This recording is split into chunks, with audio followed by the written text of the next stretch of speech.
Thank you everyone for taking the time to tune in today. Today's episode of the Topping Show is proudly sponsored by Topping Technologies. Topping Technologies is an IT value-added reseller and services company with a special proficiency in IT security. Heck, I see their founder at least twice a day. I say he's quite handsome and brilliant. He's me, you see, that's the joke. If you're an IT leader or business owner, reach out to the team at sales@toppingtechnologies.com. Also giving away a free flamethrower with every IT purchase. Go to toppingtechnologies.com to learn more. Also, and lastly, try to get to 4,000 subscribers by the end of the month. So if you can click that button and tell your friends, I would greatly appreciate it. Now going over to the business part of the podcast, you have Peloton and Costco to team up and even give you a discount. This comes to us thanks to Gabriel as well as Melissa, who are writers at CNBC, which is somehow still in business, impressively enough. Now, specifically, they say, quote, Peloton partners with Costco to sell Bike Plus as it looks to reach young, wealthy consumers, which, yeah, I guess they are switching up from the direct-to-consumer model they previously had, so they were so famously known for. There, pull up their little iconic little bike there. It only rusts half the time. Which kind of funny for such a premium bike. They had all those issues with rust and the seats falling off, which, yeah, not great. Not the best quality control over there. Now they say, quote, Peloton is partnering with Costco to sell its Bike Plus in stores and online between November 1st and February 15th. Costco will offer Peloton's Bike Plus in 300 of its U.S. stores for $1,999, which is silly but a brilliant marketing move because every American is going to think, oh yeah, it's under $2,000, which is just a psychological phenomenon when in fact it is much more than that because you have to be taxed with the local sales tax. In Texas is 8.25%. So when I see that, I realistically, burn around that up to about 2,200, give or take. Just to, ballpark it and, always overshoot when it comes to those expenses in life. But, yep. And they also said they'll also be on Costco.com for $2,199 compared to a typical price of $2,495.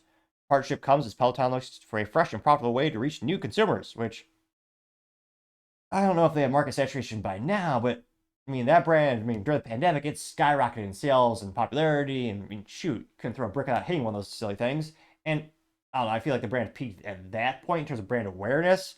Maybe they'll be able to reach new consumers. And granted, Costco moves, they can move pretty much darn near every product in massive volume.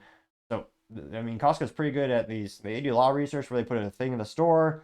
They know, so Costco must think this is going to sell.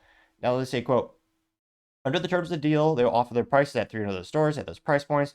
The offer also includes a 48-month extended warranty, which, yeah, that's a good value add in terms of, especially when given the track record, moderately intended, in terms of the reliability of Peloton products.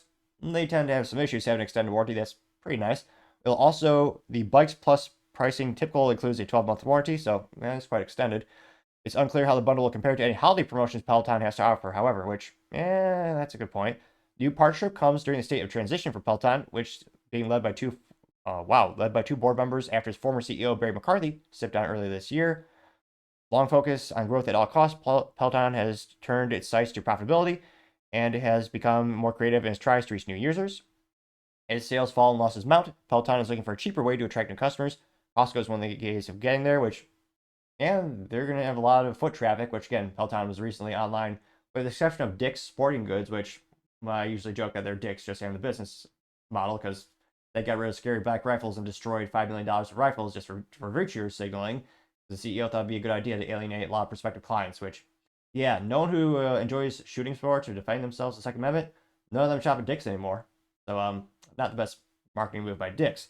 Now, they also say that, quote, we've been able to architect a deal with Costco that meets our needs with regards to profitability, sustainable unit economics, while at the same time delivering robust and clear value to Costco membership.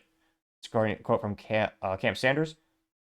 I also said, quote, we structured this deal with Costco to meet both our needs for profitability, sustainability, and leverage Costco's very large net incremental audience, which it's one of those things where no matter how the economy is doing good or bad or medium, every time I drive past a Costco, there's more cars there than a sports ball stadium when they're playing some type of Super Bowl event or something to that effect. They never have an empty parking lot. Not too surprising, one of the best values out there.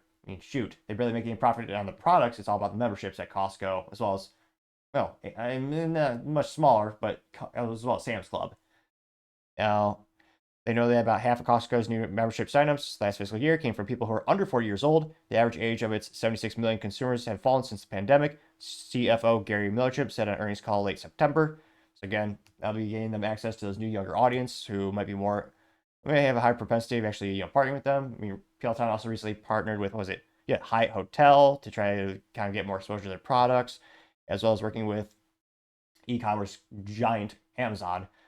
So it won't be too long before it gets to the point where can you go without seeing a Peloton and being, told you should buy it. Now, again, a lot of people are starting to go back to gyms these days now that they're opened up after the pandemic shut them down. So in terms of home, sporting goods and equipment sales, I'm a little skeptical myself. But let me know in the comments. Do you think Peloton, will they get to profitability? Do you think, will this really move the needle that much for them? I mean, it's hard to think of many products that have failed when they go to Costco in terms of, again, they will move massive number of units. So if I were a gambling man, I'd say there's probably a high possibility they'll have a good track record and they'll be able to sell some units. But let me know in the comments. I mean, how much of more market is there for Peloton gear? Let me know, because as always, be fascinated to hear what you have to say. Thank you everyone for taking the time to tune in. Again, trying to get to 4,000 subscribers by the end of the month. So if you can click that button, I greatly appreciate it. Also, give me a thumbs up, thumbs down, or comment. It's a great way to give me some additional feedback, letting me know how I can make the show better and better. Lastly, don't forget to take time to tell your family, tell your friends, tell your coworkers, heck, tell your enemies, tell anyone, everyone. Just stay safe and fight the good fight.